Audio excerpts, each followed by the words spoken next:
l'émission scientifique de Toxin, Alexandre Fugnage-Laproval. Chers amis auditeurs de Toxin, bonjour et bienvenue pour cette nouvelle émission de curiosité scientifique. Alors chers amis, aujourd'hui vous sortez les gilets pare-balles. On va sortir la sulfateuse pour s'attaquer à l'un des mythes les plus persistants de la science moderne avec Dominique Tassot, que j'ai le plaisir de réinviter. Bonjour Dominique Tassot. Bonjour Alexandre. Vous étiez déjà venu une première fois l'année dernière avec Alexandra Orion-Caude pour parler de la vie. Et là, nous allons rentrer un peu dans le détail de ce mythe de l'évolution. Alors, je rappelle que Dominique Tassot, vous êtes ingénieur des mines de Paris, docteur en philosophie. Vous êtes président du CEP, c'est-à-dire le Centre d'études et de prospective pour la science. Sur la science. Sur la science, pardon. Et qui édite une revue. La revue du CEP, et vous êtes l'auteur de plusieurs ouvrages, dont L'évolution, une difficulté pour la science, un danger pour la foi, chez Teki, et l'ouvrage qui a servi de base à cette émission, L'évolution en 100 questions-réponses, chez Via Romana, et aussi un petit ouvrage que je vais montrer parce qu'il est très intéressant, Le darwinisme, un mythe persistant réfuté par la science. Alors, on va attaquer justement ce mythe persistant avec trois grandes questions. En fait, déjà, savoir ce que c'est que cette théorie de l'évolution, voir quels sont les éléments qui permettent de la contredire et voir dans une dernière partie quelque chose qui me semble essentiel et que vous développez dans votre travail, notamment dans ce petit livre Le darwinisme, un mythe persistant réfuté par la science, les aspects idéologiques notamment de cette théorie de l'évolution. Pour commencer, je vais peut-être lire une petite citation, Dominique Tassot, que vous faites dans votre livre, deux citations même, du même auteur. Il s'agit de William Robin Thomson, vous allez nous dire qui c'est juste après, qui écrit dans une introduction de l'origine des espèces, donc le fameux livre une préface, pardon, le fameux livre de Charles Darwin. Puisqu'on ne m'a pas expliqué de façon satisfaisante comment l'évolution pouvait se produire, je ne me sens pas contraint de dire qu'elle s'est produite. Ça, c'est une première citation, et j'en donne une deuxième. Alors, vous dites, comme le remarquait William Thomson, je cite, on cite Thomson, c'est très convaincant, donc la théorie de l'évolution, à cause de l'extrême simplicité fondamentale de l'explication darwinienne. Le lecteur peut tout ignorer des processus biologiques, il a pourtant le sentiment de comprendre vraiment et, en un sens, de maîtriser le mécanisme par lesquels la merveilleuse variété des formes vivantes a été produite. Alors, Dominique Tassot, je voudrais qu'on commence par ça, parce qu'effectivement, on a tous l'impression de la connaître, cette théorie de l'évolution, de savoir ce que ça veut dire. Est-ce que vous pouvez peut-être nous la présenter déjà, quelle est-elle, cette théorie de l'évolution? Qu'est-ce qu'elle nous raconte? Alors, si vous voulez, c'est l'histoire de la vie. Au fond, ce qui est proposé par l'évolutionnisme, c'est une origine des êtres vivants, de la première cellule jusqu'à l'homme. Bon. Mais et je dois dire que cette histoire est extrêmement séduisante. Il y a quelque chose de beau, d'ailleurs. Il y a une progression. On part d'êtres simples, et puis petit à petit, ces êtres se complexifient, et on aboutit au roseau pensant que nous sommes. Et je dois dire que moi-même, j'étais complètement baigné dans l'évolutionnisme. Au lycée, je faisais partie d'une équipe paléontologie, et on allait creuser dans les collines du Cernésy, à côté de Reims, et en hiver, on dépouillait les os, on les nettoyait, on les identifiait, et tout ça me convenait. Je ne voyais pas d'objection, et c'était d'une certaine façon une vision du monde. Et quand on a une grille d'analyse du monde, si vous voulez, on ne voit pas les objections parce qu'on les traite, elles n'apparaissent pas. Si vous voulez, on interprète les faits en fonction de la grille de lecture qu'on a, et donc on ne remet jamais en cause cette grille de lecture. Et c'est des circonstances très particulières qui ont fait qu'un jour, je me suis posé la question, mais ça n'est pas arrivé qu'à moi. C'est arrivé d'ailleurs en particulier à un généticien polonais Maciej Giertych, qui a fait un livre là, que je me permets de signaler parce que c'est Évolution d'évolution science. C'est conçu comme un manuel pour les lycées. Maintenant, je connais beaucoup de personnes qui ne sont plus au lycée et qui ont trouvé profit dans ce livre. Mais donc, Maciej Giertych était enseigné la génétique. Et un jour, sa fille revient du lycée en lui disant « Tu sais, papa, la preuve de l'évolution, c'est la génétique. » Alors là, lui, il croyait à l'évolution, comme tout le monde, si vous voulez. Mais il savait bien que la génétique est plutôt un argument contre l'évolution, mais il croyait à l'évolution en se disant la preuve, c'est les fossiles, c'est d'autres disciplines. C'est toujours la même chose. La charge de la preuve, on la met sur les autres et ça ne remet pas en cause le paradigme sur lequel on vit. Et alors évidemment, Maciej Giertych a réfléchi, parce qu'il dit mais c'est pas possible. Si l'évolution, il doit y avoir des preuves quelque part. Évidemment, il a fait un tour d'horizon et il a vu qu'il n'y en avait pas.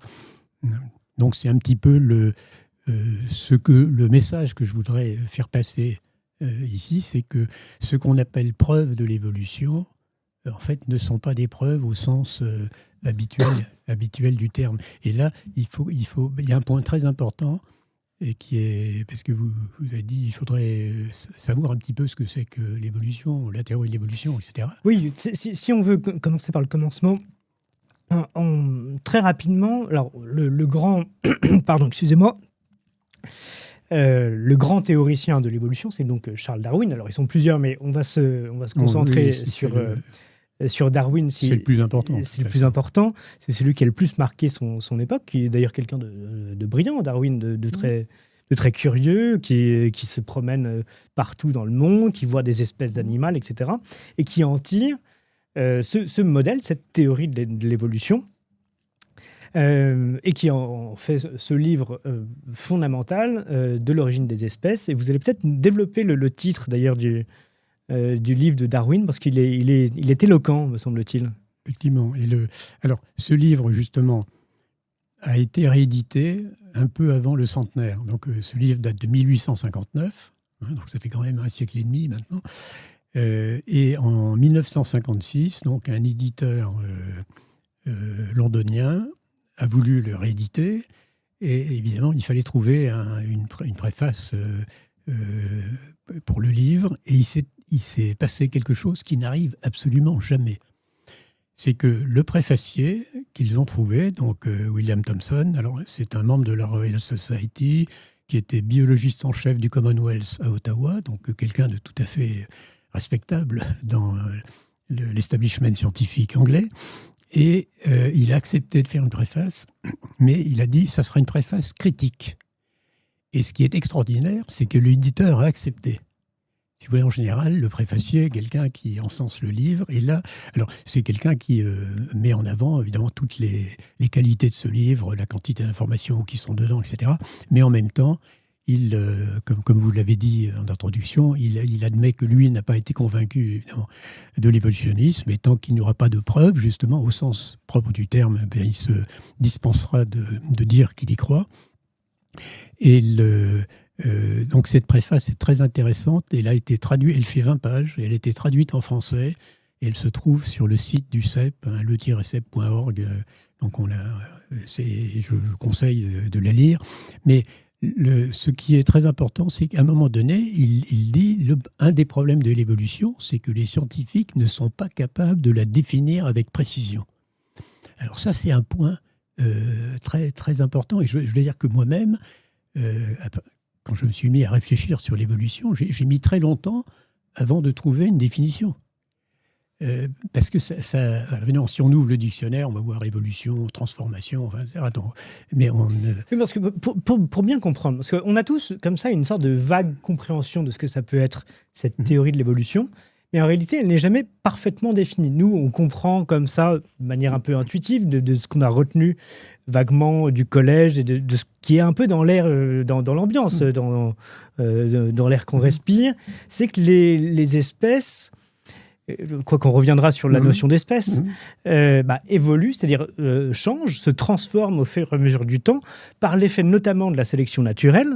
parce que ça c'est un point sûr. qui était essentiel dans la théorie de Darwin, et que en gros les espèces mutent, s'adaptent à leur milieu, et ensuite les individus les mieux adaptés à leur milieu écrasent les autres et donc font évoluer l'espèce.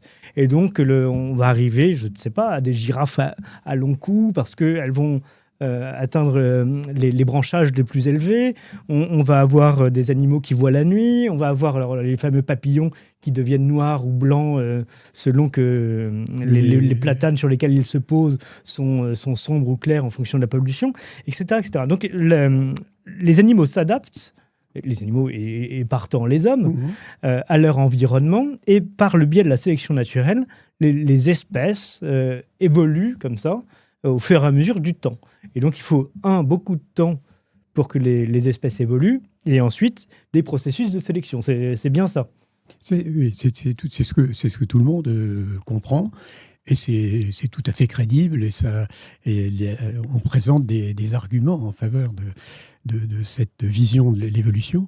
Maintenant, le problème, c'est que le mot « évolution », c'est un mot donc, de la langue scientifique évolutionniste, et c'est un mot du langage courant. Mais il y a une différence entre le mot dans la langue courante et le mot dans la langue scientifique, c'est que quand on est en science, il y a une définition très très précise, universellement reconnue. Je vais donner un exemple très simple. Quand on est dans la science de l'électricité, on emploie les mots intensité et tension, qui sont des mots du petit Larousse depuis toujours, qui ont une multitude de sens différents.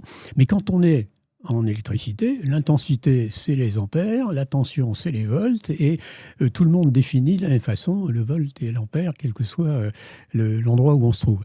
Donc, il y a si vous voulez, il y a une caractéristique du langage scientifique qui est la précision et l'universalité des définitions.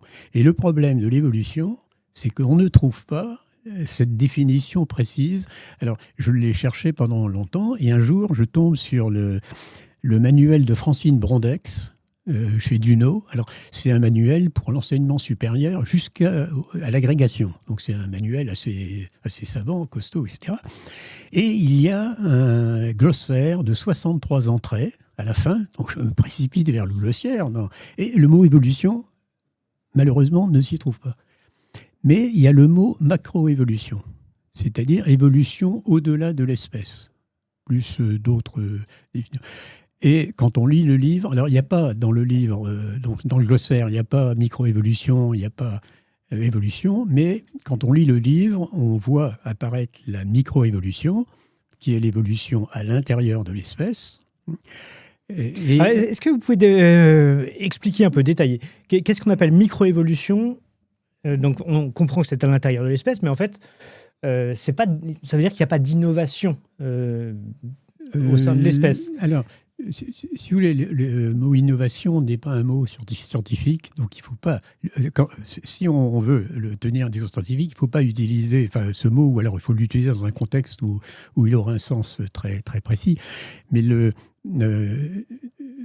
si vous voulez, la microévolution, c'est quelque chose qui n'a jamais été mis en doute par personne. Même des gens comme Linné ou Cuvier, qui passent pour être des fixistes, si vous voulez, dans l'histoire des sciences, n'ont jamais mis en cause le fait que l'être vivant, par définition, se transforme. L'être vivant s'adapte. En plus, quand il y a reproduction sexuée, d'une génération à l'autre, les combinaisons génétiques font que les êtres, bien qu'on dise tel père, tel fils, en pratique, ça n'est pas exactement vrai.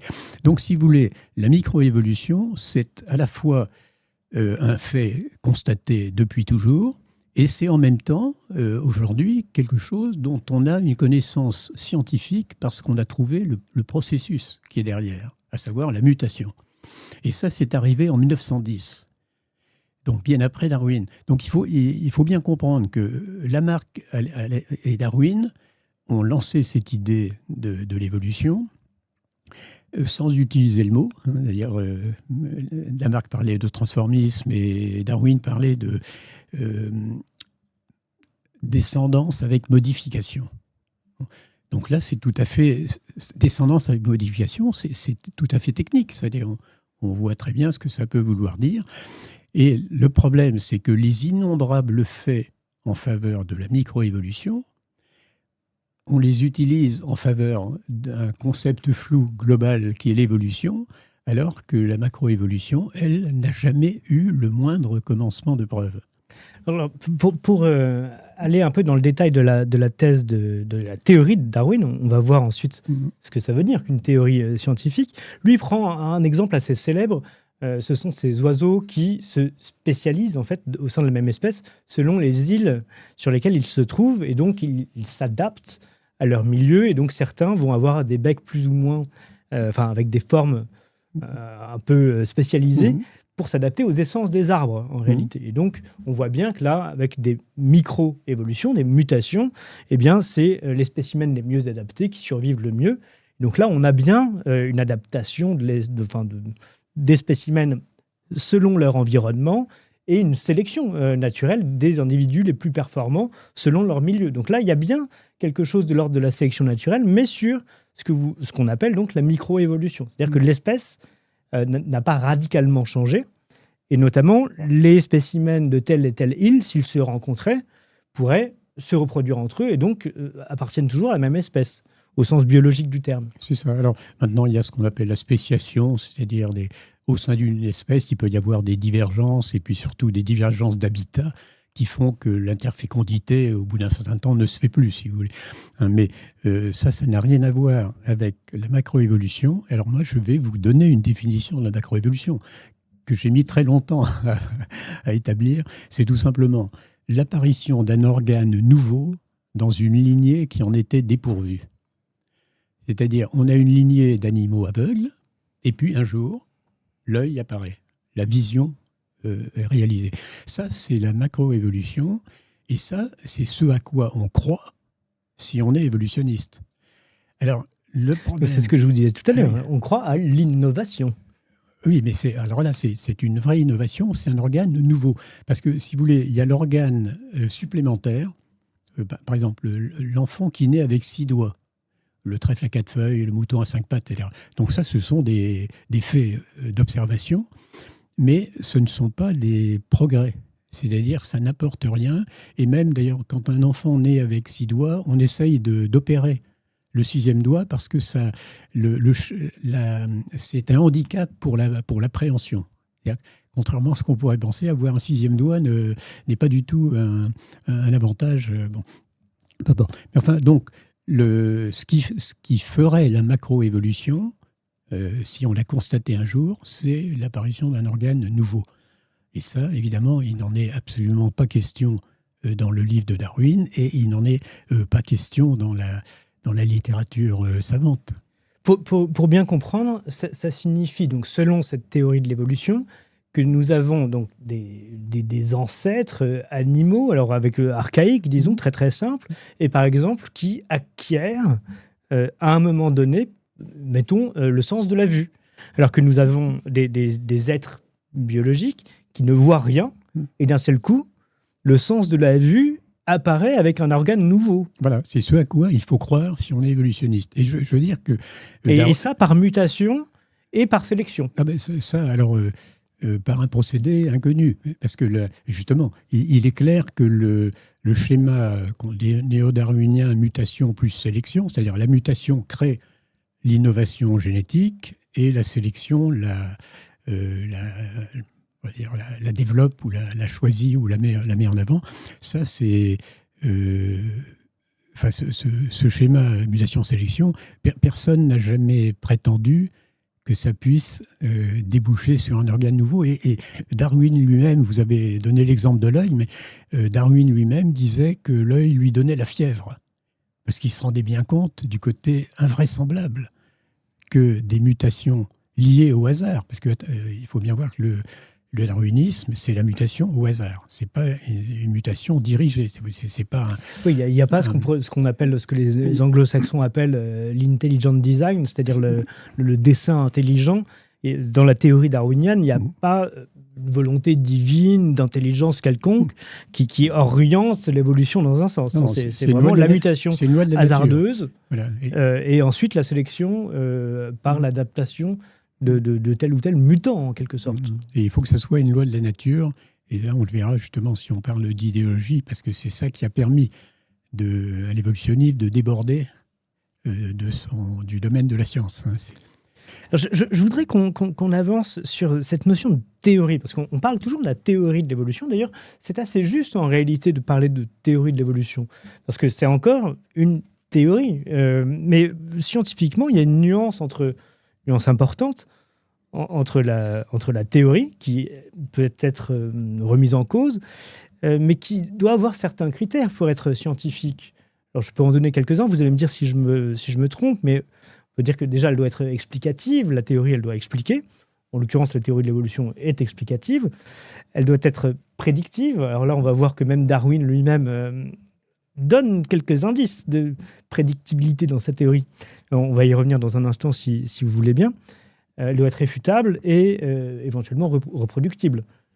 Je ne sais pas si ça permet de définir à peu près une théorie scientifique. Dans l'évolutionnisme, il n'y a rien de tout ça. Elle est explicative. C'est une théorie c'est une théorie de la science qui est bien adaptée à la physique, si vous voulez. Mais explicative. Ça raconte une histoire. Ça raconte une histoire, oui, mais ce que je veux dire, c'est si on est dans le domaine de la science, on doit expliquer ce qu'on a constaté. Et le problème de la macroévolution, c'est qu'on ne la constate pas. Alors justement, c'est là qu'en fait Darwin est assez conscient lui-même des limites de sa propre théorie. Et là, on vient au côté prédictif, parce que lui-même dit, bon, en réalité, pour arriver aux espèces que l'on connaît maintenant, on a dû passer par tout un tas de stades avec des individus très différents, et on va les trouver forcément. On va les trouver sous forme fossilisée. On va trouver ces spécimens qui nous indiquent l'évolution des espèces de telle espèce à telle autre, avec des formes intermédiaires. Il dit, on va chercher et on va trouver. Mais finalement, on cherche et on ne trouve pas. Voilà, alors ça, c'est la question, enfin, l'idée majeure, c'est la question des preuves. C'est-à-dire que quand on cherche les preuves, on ne les trouve pas, et au contraire, on trouve des faits qui contredisent la thèse évolutionniste. Parce que vous employez le mot théorie de l'évolution, parce que c'est le mot habituel, mais justement, quand on dit théorie de l'évolution, on imagine une sorte de parallélisme entre cette théorie et les théories scientifiques classiques comme celle de la physique ou de la chimie, qui se déroulent dans un contexte extrêmement bien balisé, avec des mots extrêmement bien définis, alors que dans l'évolutionnisme, on est dans un contexte très peu balisé, avec un mot fondamental, le mot évolution, que Darwin n'utilisait pas d'ailleurs, qui a été diffusé par Spencer, qui était un psychologue, contemporain de Darwin d'ailleurs. Et Spencer, lui, voyait l'évolution comme une sorte de loi générale de la nature cosmique, y compris psychologique. C'est-à-dire que il était dans la filière, si vous voulez, ce qu'on appelait le mythe du progrès au XVIIIe siècle, avec Condorcet, qui a développé le mythe du progrès. Mais cette idée de transformation évolutive, on la voit très bien chez Diderot, par exemple. Diderot, dans le rêve de d'Alembert, c'est un des écrits de Diderot. Il dit la chose suivante: mais nous marchons si peu et nous pensons tant que nous finirons par n'être plus qu'une tête. Donc c'est exactement la théorie lamarckienne, si vous voulez, l'usage et le non-usage. L'usage développe l'organe. Est-ce que vous pouvez expliquer un peu ce que c'est que la théorie lamarckienne ? Justement, c'est le fait que l'usage développe... c'est la loi de l'usage et du non-usage. Donc la girafe qui pousse sur son cou pour brouter les feuilles d'arbre de plus en plus haut, son cou va s'allonger et donc elle aura un avantage par rapport aux autres girafes. Alors, ce qu'il faut bien voir... Donc à ce compte-là, par exemple, la taupe devrait, d'ici quelques milliers d'années, perdre ses yeux. Parce qu'elle est devenue aveugle et donc, comme ses yeux ne servent plus, ils vont finir par tomber ou disparaître. C'est peut-être ce qui s'est passé. Alors, l'histoire de la taupe, on ne sait pas très bien si elle a effectivement une vision, parce qu'elle voit quand même, mais elle voit peu. mais d'un autre côté, elle vit dans un environnement où elle n'a pas besoin de voir. Hein.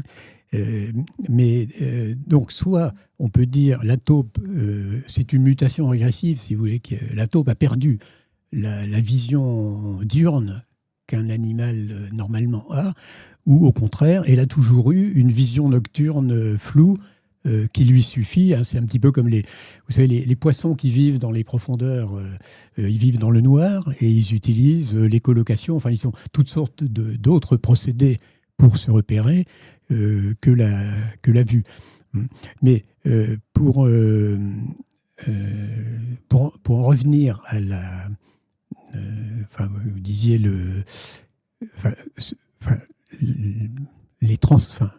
Darwin disait donc descendance avec modification. Ça, c'est quelque chose que l'on constate en matière de microévolution, mais qu'on n'a jamais constaté en matière de macroévolution. Et le problème de l'évolutionnisme, c'est que quand on creuse un peu derrière la théorie en disant mais il faudrait des procédés justificatifs, il faudrait par exemple, qu'on trouve en génétique des mutations qui justement font apparaître un organe nouveau, etc. La solution de défense des évolutionnistes, ça consiste à dire mais non, mais l'évolution est un fait. Donc on n'a pas besoin, les faits ne se démontrent pas, les faits se constatent. Bon. Et puis quand on ne constate pas le fait, allez, mais l'évolution c'est une théorie. Enfin, si vous voulez, il y a beaucoup de langage adaptatif. Enfin, d'ailleurs, ça avait été très bien dit, c'est une théorie langagière. Hein, l'évolutionnisme, ça c'est une médaille Fields de mathématiques hein, qui avait dit ça. Et je crois que c'est très vrai. Mais pour en revenir aux fossiles, qui est un point fondamental, parce que où sont les preuves de l'évolution? Pour l'homme de la rue, dont j'ai fait partie, hein, la preuve de l'évolution, c'est les fossiles. Et quand je faisais de la paléontologie, je ne mettais pas en cause la théorie de l'évolution. Maintenant, pour Darwin, justement, les fossiles sont l'objection majeure, la plus obvie que l'on puisse faire à sa théorie. Pourquoi ? Parce que les collections fossiles, on les analyse exactement de la même façon que les collections vivantes. Si vous voulez, on va dire ce dinosaure, c'est un Tyrannosaurus rex. Autrement dit, on décrit les espèces fossiles tout à fait comme on décrit les espèces vivantes. Pour employer un terme un peu savant, donc on a une taxonomie. Donc on peut ranger, quand on trouve un fossile, on est capable de dire ça c'est telle espèce. Et d'ailleurs, on retrouve des fossiles qui se ressemblent un peu partout, quoi, et on peut les ranger dans la même catégorie. Exactement. Et on ne trouve pas de fossiles différents qui évoluent. Alors, ce problème de la taxonomie, c'était, à l'époque de Darwin, c'était l'objection majeure. Et il y a une lettre que Darwin écrit à Asa Gray, qui était un biologiste américain avec lequel il sympathisait, qui partageait un peu les mêmes idées. Et il dit à Asa Gray, parce qu'il n'arrivait pas à convaincre le milieu de sa théorie que les espèces n'existent pas. Parce que c'est ça le fond du darwinisme, c'est que les espèces n'existent pas. Il n'y a que des individus en transit entre une forme ancestrale inconnue et une forme future indéterminée. Et entre les deux, alors, on voit passer des chiens, des chats dans la rue, etc. Donc nous, on utilise le mot chien, le mot chat, on projette, si vous voulez, ces catégories artificielles sur des animaux qu'on voit passer, mais il n'y a pas de réalité derrière. La réalité, c'est les individus. C'est quand même le point, c'est vraiment un point central. Je voudrais que vous développiez un peu, parce que en réalité, la conséquence intellectuelle de la théorie dite de l'évolution, alors c'est d'ailleurs paradoxal, parce que chez Darwin, le livre, c'est l'origine des espèces.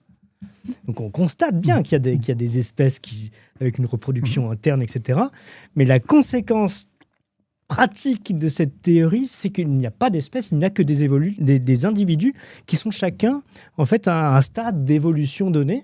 Et donc il n'y a pas de ce qu'on peut appeler de fixité dans l'espèce. Donc il n'y a pas l'espèce n'est pas identique, il n'y a pas de mêmeté de l'espèce d'une génération à l'autre. Elle est en permanence en train d'évoluer, et donc les individus ne sont que justement des individus qui n'appartiennent pas à un ordre plus grand qu'eux, plus général. Absolument. Là, vous avez touché vraiment la base fondamentale. C'est-à-dire que je pense que les auditeurs qui ont compris ce que vous venez de dire auront compris tout ce qu'il est nécessaire d'avoir compris, je pense, dans une émission comme celle-ci.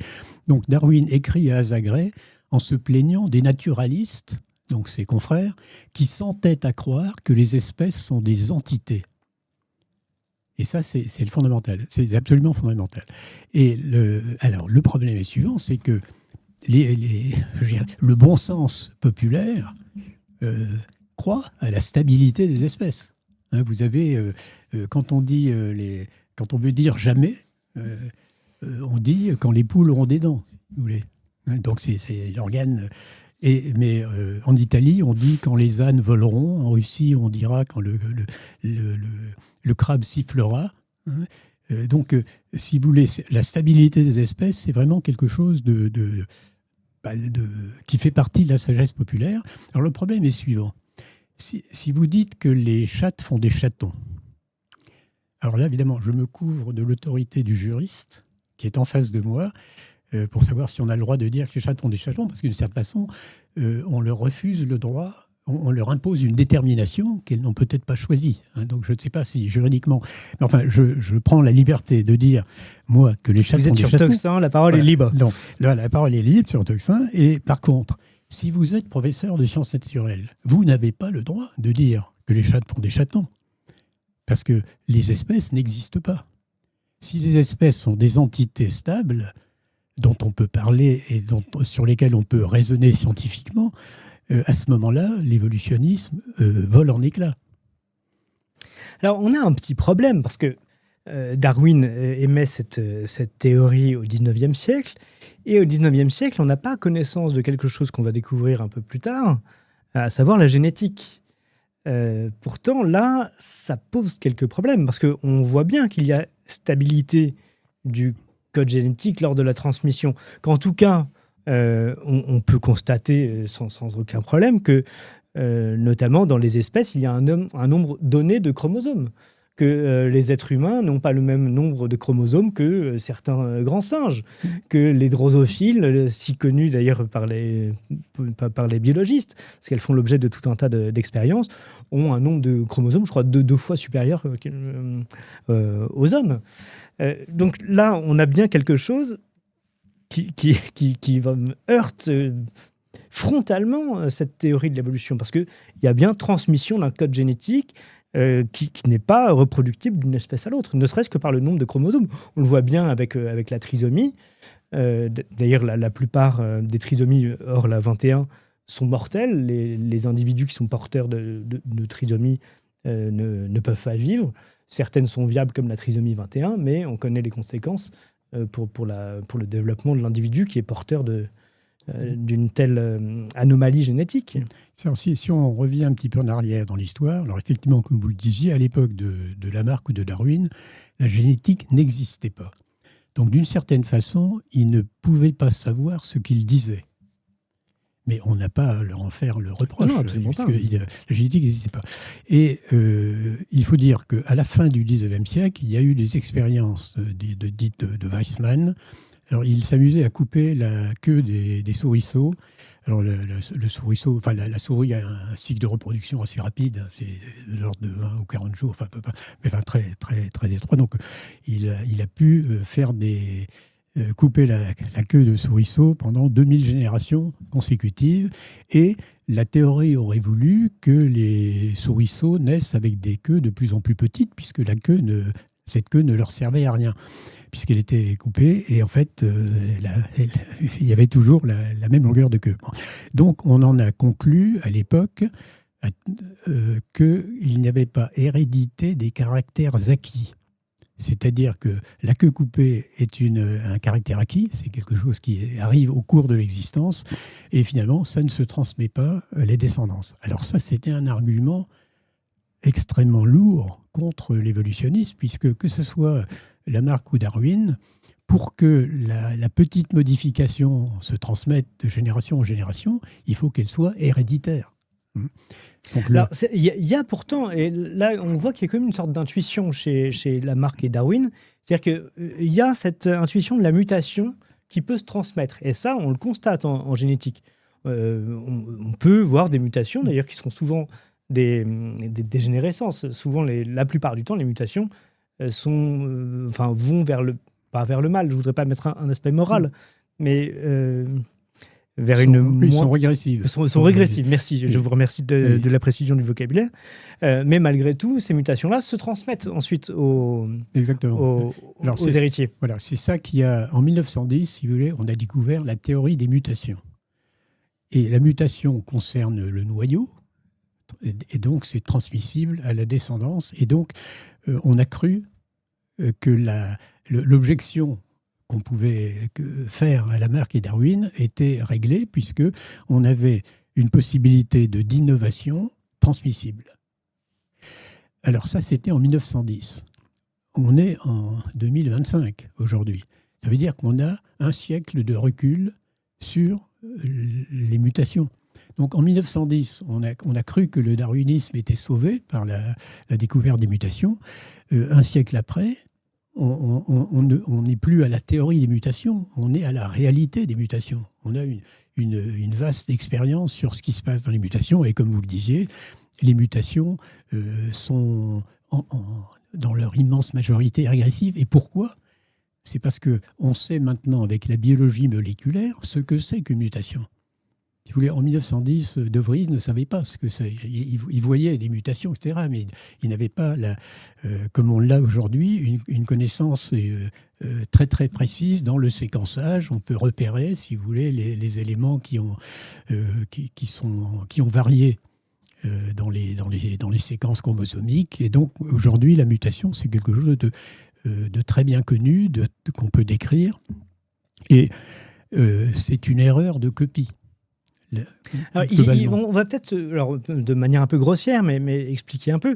On voit tous à peu près ce que c'est qu'un code génétique. Donc, on a nos chromosomes qui codent avec ces 4 protéines A, G, T, C de mémoire, dans un certain ordre. Or, la mutation va intervenir sur une petite séquence. Donc, c'est ce que vous dites, erreur de copie, de reproduction, et changer très localement l'information. Mais disons que, par exemple, ça va être l'œil qui va changer de couleur. On a un œil qui était marron et qui va devenir bleu. En revanche, pour fabriquer entre guillemets l'œil, il ne faut pas juste un changement sur le gène, donc un changement d'allèle, il faut tout un ensemble de gènes qui vont coder la création, la structuration de l'organe. Or ça, on ne le voit jamais apparaître. On voit des modifications qui peuvent, à la limite, modifier un aspect de l'organe, je dis par exemple la couleur de l'œil, mais qui ne font pas apparaître un organe nouveau. C'est ça le problème. Alors ça, bien avant la génétique moderne, si vous voulez, on avait fait la distinction entre les caractères secondaires et les caractères primaires. Ça, on l'a très bien chez Cuvier. Donc les caractères secondaires, c'est, comme vous dites, la couleur des yeux, la couleur des cheveux, c'est la corpulence. Donc les caractères secondaires ne mettent jamais en cause la stabilité de l'espèce. Et effectivement, il y a des variations. Et ce qu'on avait découvert avec Mendel, donc Mendel, c'est avant la théorie des mutations. Si vous voulez. Ce qui est intéressant, c'est que on trouve que Mendel, c'est les petits pois. C'est les petits pois. Et les petits pois de Mendel, si vous voulez, retombaient sur des caractères que n'avaient pas leurs ascendants directs, mais qu'avaient les ascendants antérieurs. Autrement dit, on a un trait caractéristique qui est chez le petit-fils, alors qu'il n'était pas chez les parents. Alors ça, c'était la théorie de Mendel, ça tuait le darwinisme. Et c'est, je pense, une des raisons pour lesquelles on a retardé la diffusion des publications de Mendel, parce que à partir du moment où l'élément nouveau apparaissant dans une lignée était en fait la réémergence d'un élément ancien, la novation n'était pas une vraie novation, si vous voulez, n'était pas une innovation. Pour ceux qui ont oublié leur cours de collège, donc Mendel fait des expériences de reproduction sur les petits pois, et les petits pois de mémoire vert et jaune. Voilà, c'est ça, c'est la couleur des petits pois. Et donc les jaunes sont minoritaires, et on se rend compte que les jaunes réapparaissent, et donc il met en quelque sorte en exergue l'existence, avant même de connaître le principe génétique tel qu'on le connaît aujourd'hui, des allèles qu'on appelle aujourd'hui récessifs. C'est-à-dire la rencontre de 2 allèles récessifs fait apparaître au fur et à mesure des lignées le caractère qui était caché dans les générations précédentes. Et c'est aussi pourquoi, d'ailleurs, les mutations qui sont régressives, alors ça maintenant on le sait, n'ont pas toujours, heureusement, la possibilité de s'extérioriser, parce qu'il suffit que dans les 2 parents, il y en ait un qui n'ait pas cette mutation pour que l'enfant ne soit pas atteint, si vous voulez, par la mutation agressive.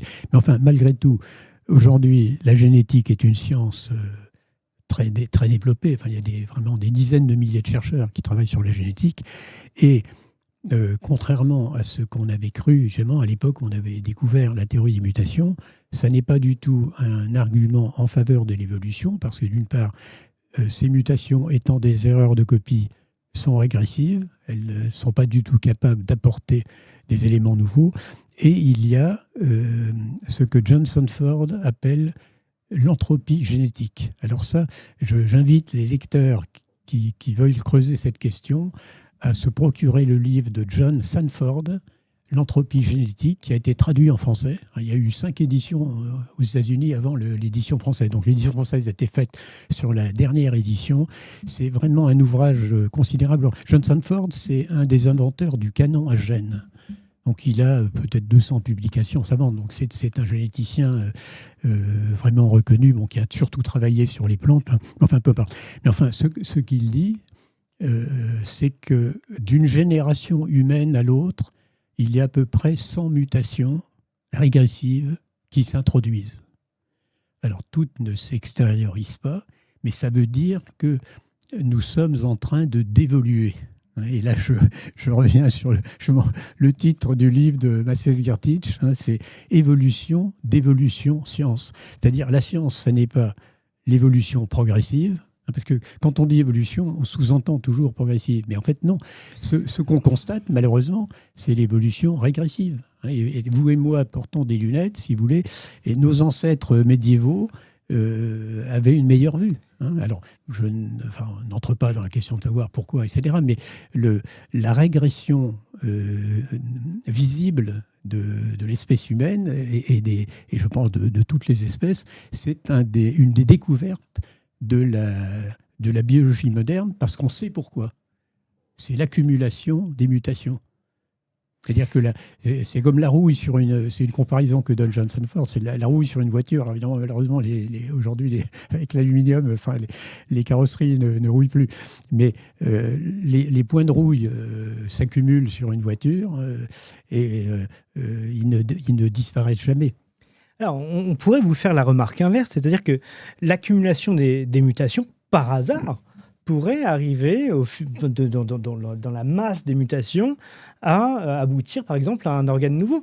D'une manière un peu contradictoire, j'indique ce livre à nos éditeurs de Georges Chalet, Hazer et Certitude, Le transformisme dans la biologie actuelle.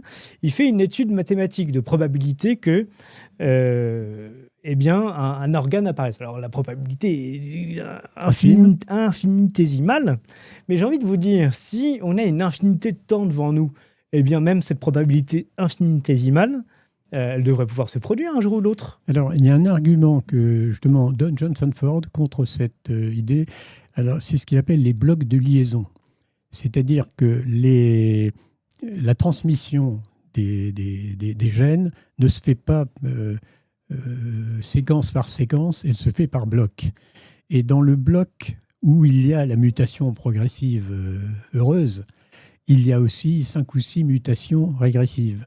Et donc, alors il donne une comparaison, il dit, c'est comme si on voulait sélectionner un soldat qui est plus costaud, etc., en sélectionnant son armée.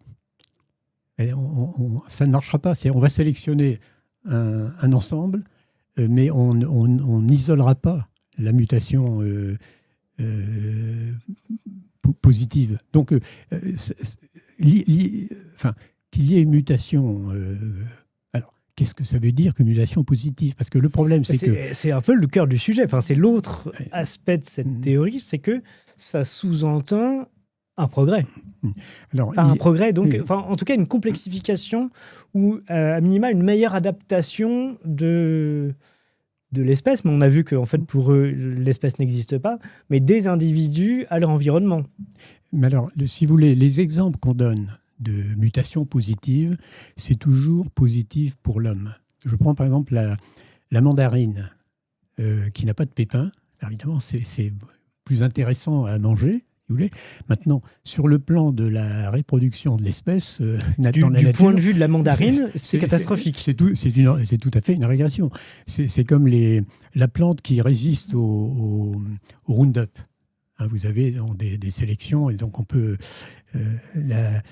C'est une mutation régressive, c'est-à-dire qu'elle a perdu dans son génome, si vous voulez, la séquence qui faisait que la plante était réceptive par rapport au Roundup et périssait. Donc, on voit toujours que c'est positif pour l'homme, enfin, ou du moins l'homme considère qu'il a, quand il fabrique une plante résistante à un herbicide, ça va lui permettre de vendre. Il y a un intérêt pour l'homme. C'est comme la sélection des vaches sur la production de lait. Oui, mais là, précisément, parce que vous prenez deux exemples, que ce soit les plantes résistantes au Roundup, c'est-à-dire les OGM, donc les organismes génétiquement modifiés, ou les vaches laitières ou à viande, etc. Et donc là, c'est les sélections d'individus pour faire telle ou telle race qui soit plus ou moins race animale, plus ou moins performante dans le domaine de la sélection. On voit ça avec les chiens, tous descendent du loup, mais on a des Saint-Bernard ou des Teckels, et pourtant ils ont une origine commune. Mais là, on voit bien qu'il y a un forçage de la nature. L'homme est à la manœuvre. Or, dans la théorie de l'évolution, il y a bien donc ces mutations dites positives, parce qu'il y a cette idée de progrès, mais on va y venir. Parce qu'en réalité, on ne voit pas tellement ce qui serait le critère du progrès. Par exemple, voilà, et on y vient juste après. Mais il y a surtout quelque chose d'extrêmement important, c'est que ça suppose du temps. C'est-à-dire qu'on dit, oui, en fait, avec le hasard des mutations, on va bien arriver à un moment où la mutation globale va se produire et on va pouvoir faire ce saut d'une espèce à une autre, du poisson qui va sortir de l'eau, ou du reptile qui va se mettre à voler, ou de l'animal qui n'a pas d'œil qui va commencer à voir, et ainsi de suite. Mais pour ça, il faut un temps énorme dans la conception de cette théorie de l'évolution. Effectivement, ça c'est un point absolument majeur, là. C'est que la crédibilité de l'évolution suppose de longue durée. C'est la technique du voleur chinois, si vous voulez, qui toutes les nuits déplace un petit peu le meuble, et puis au bout d'un certain temps, le meuble se retrouve dans sa chambre et plus dans celle du voisin. Donc pendant, je dirais, un siècle et demi, d'ailleurs à partir de Darwin, Darwin dit dans son livre, si vous ne croyez pas aux chronologies longues de mon ami Charles Lyell, vous pouvez fermer mon livre. Vous ne pourrez pas y croire. Donc l'évolutionnisme graduel darwinien n'est crédible que si ça a duré longtemps. Et ce que dit John Sanford, justement, c'est qu'il dit, mais en fait, c'est le contraire. À cause de l'entropie génétique, c'est que le temps est l'ennemi de l'évolution. Parce que le temps accumule le temps accumule les mutations négatives. Et donc, d'une certaine façon, la survie de l'espèce humaine, c'est une course contre la montre.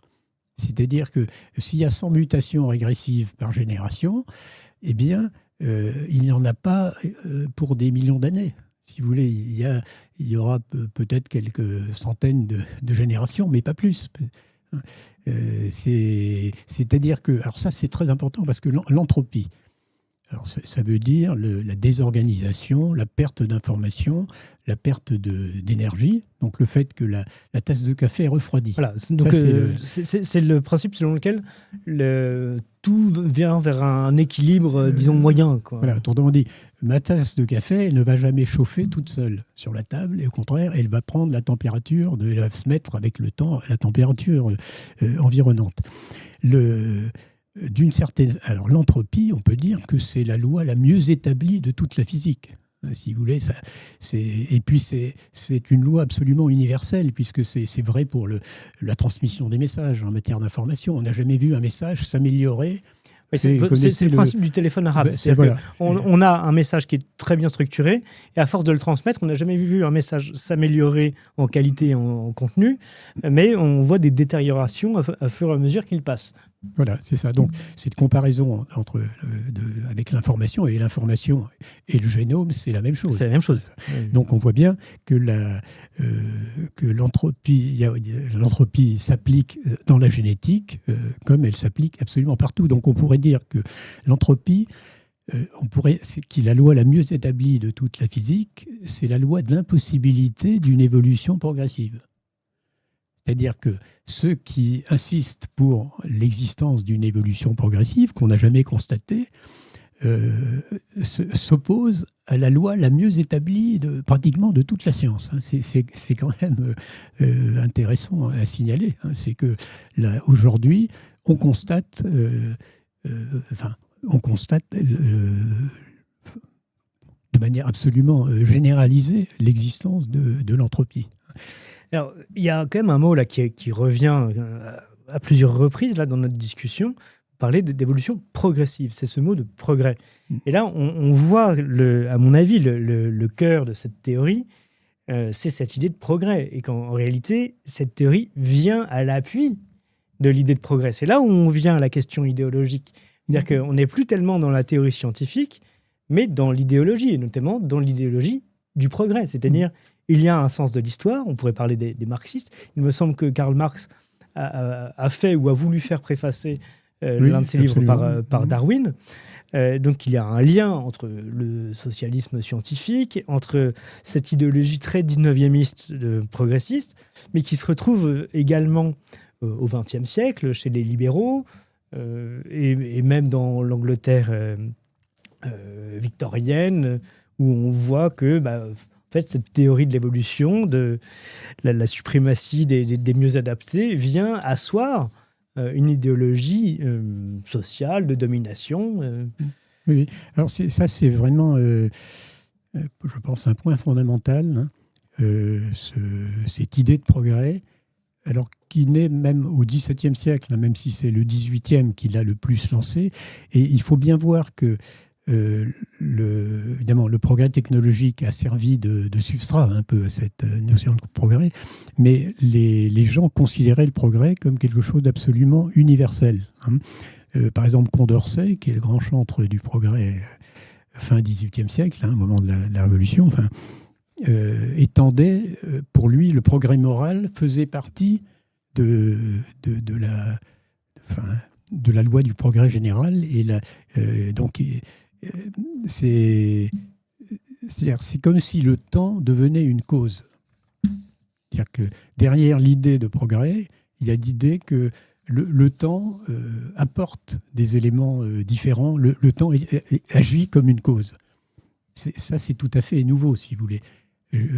Jusqu'à présent, pas jusqu'alors, on pensait que les causes agissent dans le temps. Et là, à partir surtout du XVIIIe siècle, on a le temps qui, par lui-même, transforme les choses. Et l'évolutionnisme, évidemment, est de ce point de vue une application de cette idée de progrès. Et dans la citation de Condorcet, qui a quand même un certain charme, il dit « Le degré de vertu auquel un homme peut atteindre un jour est aussi inconcevable pour nous que celui auquel la force du génie peut être portée.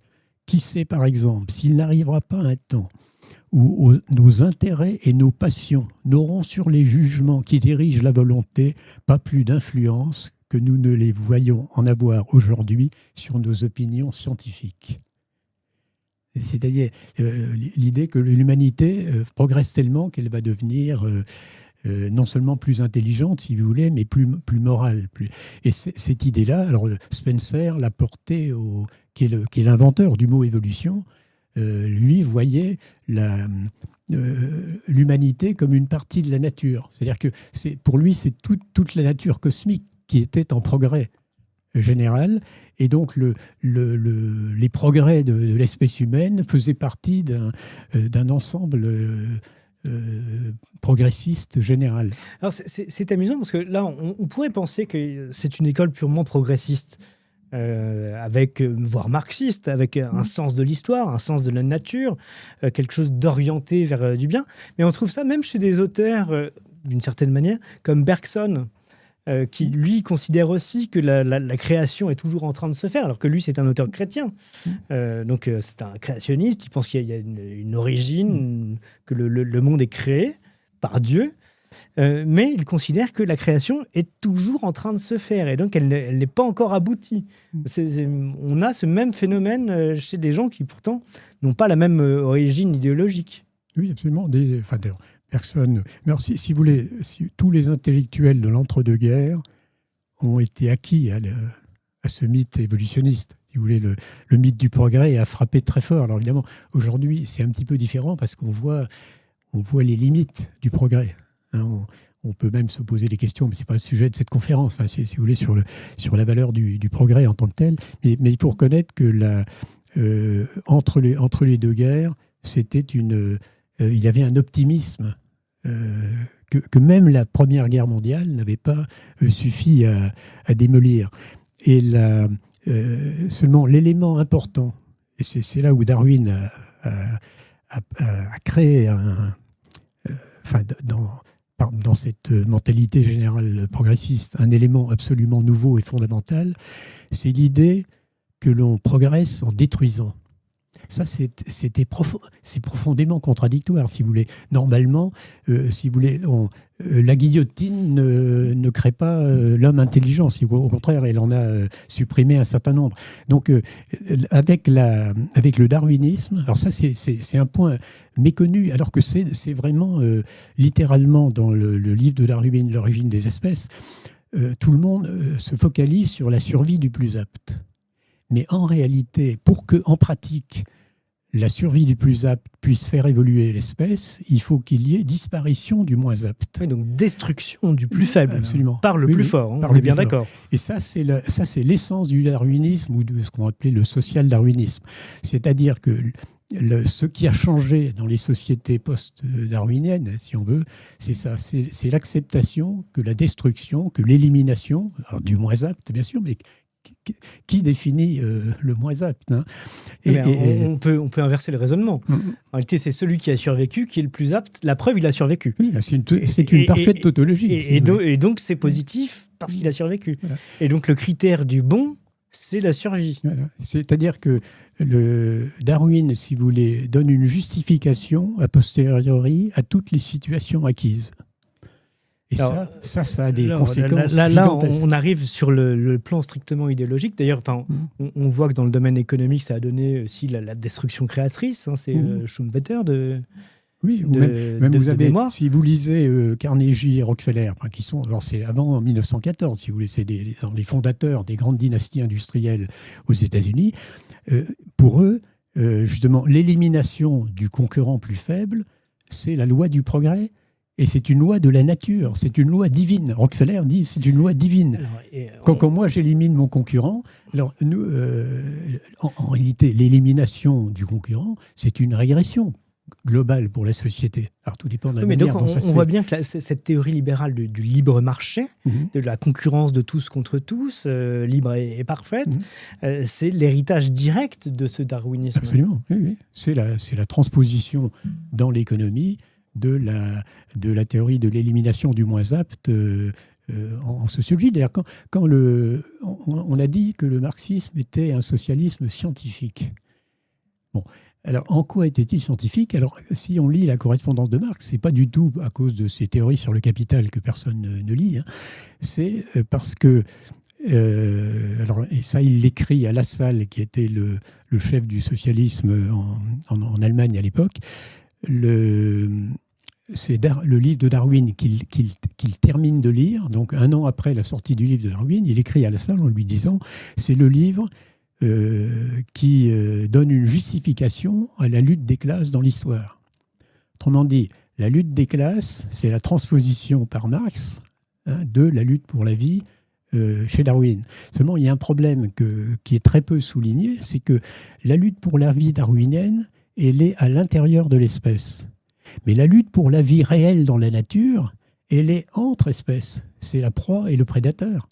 Mais à l'intérieur de l'espèce, les combats ne sont jamais des combats d'élimination. C'est des combats pour la conquête des femelles, c'est des combats pour l'augmentation du territoire, mais ce ne sont jamais des combats destructifs. Les combats, la destruction dans la nature, elle se fait par les rapports proie-prédateur. Donc la théorie darwinienne, elle est fausse concernant la nature biologique réelle, et elle a été transposée en économie ou en politique par des gens qui ont cru être dans la science. Et on va utiliser les gros mots et parler d'un autre socialisme dit national. Mais cette théorie, elle aboutit aussi à l'eugénisme. C'est-à-dire qu'on a le droit de sélectionner les individus les plus performants et donc d'éliminer les plus faibles. Et ça donne des exterminations de masse, notamment des handicapés, des inaptes, des inutiles, etc. etc. Oui, c'est ce que je disais, c'est que la destruction permet le progrès. Alors, il faut bien voir que le mot eugénisme a été inventé par Galton, qui était un mathématicien, qui était un cousin de Darwin, et que le président de la Eugenic Society, pendant très longtemps, a été le major Darwin, qui était le fils de Darwin. Donc le lien entre darwinisme et eugénisme, tel qu'il s'est développé avant et après la guerre de 14, il est direct, et c'est pour ça que il y a eu dans le monde anglo-saxon, entre les deux guerres, si vous voulez, un certain enthousiasme pour l'eugénisme, y compris l'eugénisme légal, avec élimination ce qu'on reproche beaucoup aux nazis, si vous voulez. Un grand nombre d'États américains, ou le Danemark, etc., l'ont fait bien avant Hitler. Et là, je voudrais quand même vous donner une citation d'un Américain. Alors, c'est quand même un Américain représentatif, Conklin, parce qu'il a été pendant 23 ans professeur de biologie à Princeton, et il a été pendant 8 ans président de l'Association américaine pour l'avancement des sciences, qui est la grosse association qui patronne un petit peu l'ensemble des sciences aux États-Unis. Et vous avez Conklin qui, en 1936, donc 1936, c'est la date des Jeux Olympiques de Berlin, si vous voulez. Donc c'est la belle époque du nazisme, et du nazisme dont alors l'héritier aurait dû être Rudolf Hess, et une citation très importante de Rudolf Hess qui dit « Le nazisme n'est rien d'autre que de la biologie appliquée ». Donc c'est vraiment quelqu'un qui avait conscience d'être darwinien et donc se baser sur l'autorité scientifique de Darwin pour justifier sa politique en faveur de sa propre race. Mais la citation d'Edward Conklin, Edwin Conklin, que je veux lire, est quand même très intéressante parce que, donc, je rappelle que c'est le président de la Société américaine pour l'avancement des sciences, et il s'adresse à ceux qui croient en la supériorité de la race blanche, et il les incite à lutter pour préserver sa pureté et pour établir et maintenir une ségrégation des races, car plus longtemps celle-ci sera préservée, plus grand deviendra la prépondérance de la race blanche. Donc, si vous voulez, tout ce on a l'habitude de reprocher à Hitler, il faut voir que c'était développé de façon très explicite, avec application dans les lois. Et les lois eugéniques aux États-Unis, elles n'ont disparu que dans les années 1970. Donc ça a duré très très longtemps. Donc c'est des lois qui permettaient d'éliminer un certain nombre de handicapés après leur naissance. Donc si vous voulez, il ne faut pas mélanger la morale et la science.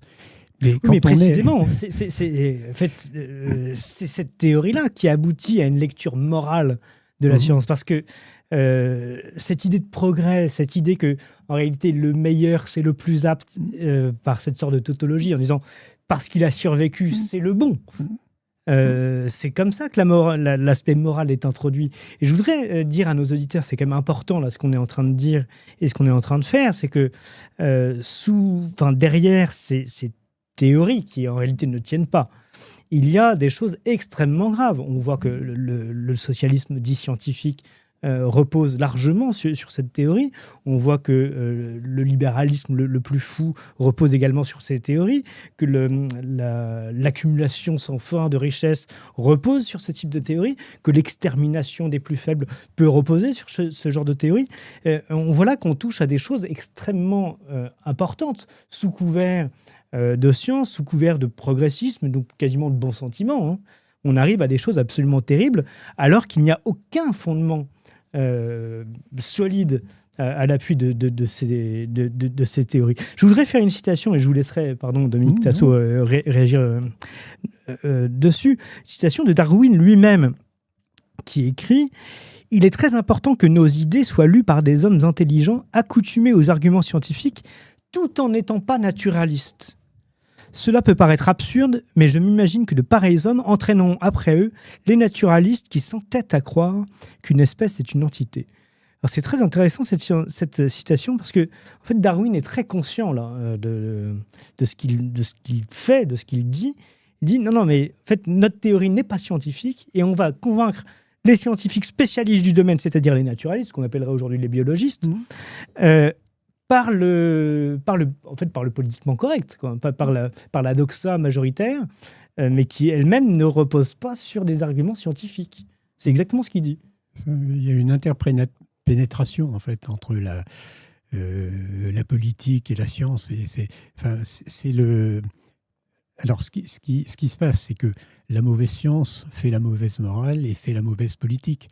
Le problème du darwinisme, c'est que c'est faux. Si vous voulez, ça n'est pas à vérifier. Oui, mais à la limite, on pourrait se dire qu'une théorie soit fausse, c'est l'apanage de la science. Il y a une cohérence entre toutes les vérités, si vous voulez. Non, mais je veux dire qu'une hypothèse se révèle fausse. À la limite, c'est comme ça. On avance une hypothèse et puis on se rend compte qu'elle est fausse. Là, le problème, c'est qu'il s'en rend bien compte. Et j'ai pensé, en lisant ça, à cette citation. Alors, je ne sais pas si elle est authentique ou si elle est apocryphe, de Freud. C'est Jung, me semble-t-il, qui relate ça. Mais arrivant en paquebot à New York, il y a une foule en liesse qui accueille Freud.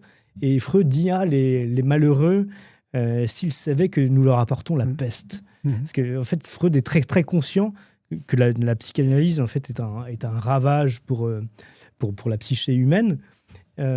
Et j'ai pensé à ça en lisant cette phrase de Darwin, c'est-à-dire qu'il y a cette sorte de conscience, il y a quelque chose de dévastateur dans la pensée. L'introduction de Thomson à l'origine des espèces le dit également, parce que pour lui, il déplore après le darwinisme, le manque d'intégrité dans les sciences, c'est-à-dire l'apparition de la fraude, qui est très fréquente en préhistoire, si vous voulez. Et notamment sur les fossiles. Oui, et ça, c'est quelque chose d'extrêmement dommageable. Si vous voulez, la vérité est quelque chose qui importe. Et si on n'a pas le souci de la vérité poussé, même, j'allais dire, jusqu'au sacrifice, hein, on ne peut pas produire de la vraie science. Il y a quelque chose de... la vérité ne se coupe pas en morceaux et tout se tient, comme on dit. Et donc, il n'est pas du tout anormal que les héritiers politiques de Darwin, c'est-à-dire ceux qui ont trouvé dans le darwinisme une justification de leurs rêves, aient abouti à des absurdités, puisqu'ils partaient d'une base fausse. Et ça, alors le problème, c'est que très peu de gens aujourd'hui ont conscience du fait qu'il peut y avoir des erreurs dans la science. Et je voudrais vous donner une citation de Malebranche. Alors ça, c'est quand même extraordinaire. Malebranche, c'est un ami et un disciple de Descartes. Hein, c'était un prêtre qui a écrit un livre qui s'appelle « La recherche de la vérité ». Et alors, il dit dans ce livre, « Il semble à propos de dire ici quelque chose des chimistes, et généralement de tous ceux qui emploient leur temps à faire des expériences. Ce sont des gens qui cherchent la vérité. On suit ordinairement leurs opinions sans les examiner. Ainsi, leurs erreurs sont d'autant plus dangereuses qu'ils les communiquent avec plus de facilité. » Et ça, c'est le problème du rôle de la science dans la société actuelle. Si vous voulez, il y a une sorte de... on ne veut plus d'autorité intellectuelle des clercs au sens large, mais il y a une nouvelle cléricature qui est la cléricature des scientifiques. C'est-à-dire que le scientifique parle avec autorité aujourd'hui. Quand un journaliste de Tocsin, mais peut-être pas de Tocsin, mais veut savoir la vérité sur quelque chose, il va interroger le scientifique spécialisé et puis il recueille avec précautionneusement les moindres paroles du scientifique en question. Donc on a un rôle d'autorité que joue la science dans le monde moderne qui n'est pas mauvais en soi d'ailleurs, parce qu'on a besoin d'une autorité. D'ailleurs ça c'est Auguste Comte le dit très bien dans ses considérations sur le pouvoir spirituel, donc c'est contemporain de Darwin. Il dit toute société a besoin d'une autorité de nature spirituelle. Et lui ne veut pas évidemment d'une autorité cléricale, donc c'est la science qui, pour Auguste Comte, va jouer ce rôle dans la société moderne. Et c'est parfaitement vrai. Aujourd'hui, la société, les politiques, si vous voulez, se couvrent de l'autorité de la science. Alors, vous faites le lien, et ce sera notre conclusion, si vous le voulez bien, avec l'actualité, parce qu'on a entendu il y a quelques jours, nous enregistrons au début du mois d'octobre 2025, le président Macron, qui est encore président à l'heure où nous parlons, parler d'une politique notamment sur les réseaux sociaux, en disant qu'il va falloir lutter contre ce qui ne relève pas justement de l'autorité scientifique. Il a employé ces mots-là en disant on va contrôler les réseaux sociaux, les médias alternatifs, comme Tocsin d'ailleurs, s'abritant, comme vous venez de dire, derrière la science, ce que dit la science avec un grand L et un grand S. Alors que précisément, la science, c'est le débat, c'est la contradiction, c'est l'absence de consensus. C'est se dire, attendez, là, on n'est pas d'accord avec votre hypothèse ou votre théorie pour telle raison, et on va pouvoir en discuter âprement, et ensuite essayer de conclure à la véracité ou non de telle ou telle hypothèse. Et ce qui est étonnant dans cette théorie de l'évolution, c'est que, encore une fois, que l'hypothèse a été émise au XIXe siècle, ça semble tout à fait légitime. En revanche, on constate aujourd'hui que pas grand-chose ne permet d'aller dans le sens de l'hypothèse darwinienne. Oui, mais elle joue un rôle en politique. Si vous voulez, si Darwin est enterré à Westminster, ce n'est pas parce que sa qualité de scientifique. Si vous voulez, il y a énormément de scientifiques méritants qui ne sont pas enterrés à Westminster. Hein, mais c'est parce qu'il a joué un rôle extrêmement important dans la manière dont l'Angleterre se voyait grande et susceptible d'établir et d'étendre son empire dans le monde, parce que Darwin justifiait la manière dont la colonisation britannique s'est répandue. Donc ça, je dirais, pour moi, c'est quelque chose de dramatique. C'est le fait la recherche de la vérité, comme dit Malebranche, c'est quelque chose de presque la chose la plus noble que l'homme peut faire, peut vouloir. Et cette recherche de la vérité, elle est actuellement biaisée parce que, alors comme évidemment, il y a un politiquement correct, ça, aujourd'hui tout le monde le sait, mais il y a aussi un scientifiquement correct. Et celui qui n'est pas dans ce scientifiquement correct, se voit interdire l'accès aux chaires universitaires, se voit interdire énormément de choses. Enfin, bon, ça serait tout un sujet, mais donc, si vous voulez, la société moderne, la science y joue un rôle fondamental. Hein. Depuis le début, si vous voulez. La modernité est liée au progrès technique, au progrès des sciences, au progrès de ce qu'on appelle aujourd'hui la science, avec l'article défini, ce qui est tout à fait surprenant. Mais donc, si vous voulez, cette science qui est sortie d'un élan de recherche de la vérité, aujourd'hui se trouve canalisée par des pouvoirs politiques qui ont effectivement un rôle canalisateur, mais surtout un rôle dominateur et un rôle d'utilisation. Il y a une instrumentalisation de la science, mais en même temps, le pouvoir politique est victime de ce qu'il fait. C'est un petit peu, si vous voulez, l'homme politique ment aux journalistes, et puis après, il finit par croire à ce qu'il lit dans les journaux. Ça marche comme ça, et eh bien, c'est vrai pour les journaux, et c'est vrai pour la science. Donc on a une sorte de diffusion d'une fausse vision du monde, parce que l'évolutionnisme est quand même au cœur de la moderne vision du monde. Bon. Et cette vision du monde, à partir du moment où elle est basée sur une thèse fausse, une thèse qui justement se présente comme une réalité scientifique, alors que, comme vous l'avez dit en introduction, c'est un mythe. Hein, et ça, c'est pas quelqu'un comme Michael Denton, qui est un généticien, dit c'est le grand mythe cosmogonique du XXe siècle. Donc, bon, nous sommes au XXIe siècle, donc j'espère qu'on n'attendra pas à la fin de ce siècle pour se débarrasser du mythe. Hein, mais on est encore dedans. Et c'est quelque chose qui peut légitimement préoccuper, si vous voulez, parce que là, je pense qu'il n'y a rien au-dessus de la vérité, et la recherche de la vérité est quelque chose qu'on n'a pas le droit d'entraver. Car la vérité nous rendra libres, cher Exactement. Dominique Tassot. Écoutez, Dominique Tassot, je vous remercie infiniment d'avoir répondu une nouvelle fois à mon invitation. Je rappelle ces deux ouvrages très intéressants, Le darwinisme, un mythe persistant réfuté par la science, et L'évolution en 100 questions-réponses de Dominique Tassot. Je rappelle également la revue éditée par le CEP, que vous animez et dirigez. Vous pouvez peut-être remontrer ce manuel que vous avez apporté également. Voilà, d'évolution science, et de toute façon, on trouve sur le site du CEP, le-cep.org, d'une part, depuis l'origine, pratiquement toutes les revues du CEP depuis 22 ans. Donc, il y a donc un grand nombre d'articles qui concernent ces questions d'évolution, et également le renvoi à différents ouvrages, et même à une série qui vient de sortir il y a 10 jours, qui s'appelle « Restaurer les fondations », alors qui est plutôt dans le domaine d'une réfutation de l'évolutionnisme théiste, si vous voulez.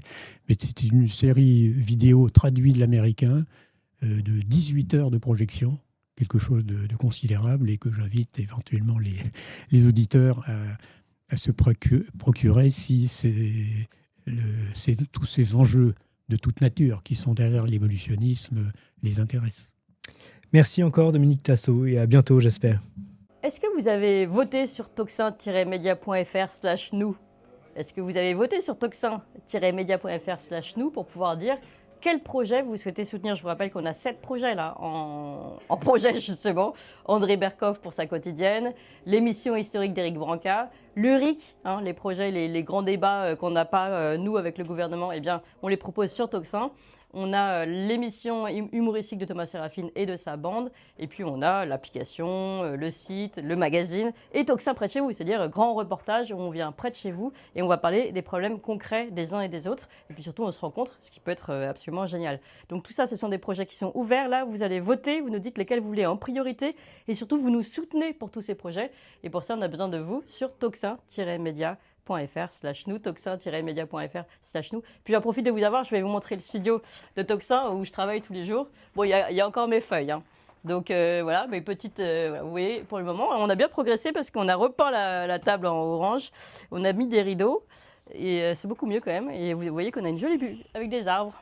Voilà, n'hésitez pas, je vous rappelle, toxin-media.fr/nous. Aidez-nous, c'est maintenant, si vous voulez qu'on continue d'exister et qu'on porte de nouveaux projets. C'est tout de suite maintenant que ça se joue, c'est cette campagne aujourd'hui. Toxin-media.fr/nous.